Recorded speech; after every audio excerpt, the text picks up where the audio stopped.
કેટલો સરસ ટેસ્ટ બતાવે છે. Beautiful taste of SB. This is only rhodamine B, while this is OS plus NaNO2 plus rhodamine B. So you can see the color change. This is different color, while this is bright red color, violet type color. So this is for SB. SB plus 2 gives this taste.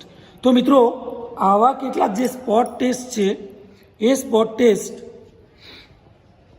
બહુ rare કિસ્સામાં ઘણી ઓછી લેબોરેટરીમાં ઘણા ઓછા વિદ્યાર્થીઓ દ્વારા કરવામાં આવતા હોય છે. તો મિત્રો ઇનઓર્ગેનિક ક્વોલિટેટિવ ગ્રુપ સેપરેશનમાં કેટલાક જ કેટાયન્સ એવા છે, ધન આયનો એવા છે which gives this type of test and this is known as spot test. તો આવા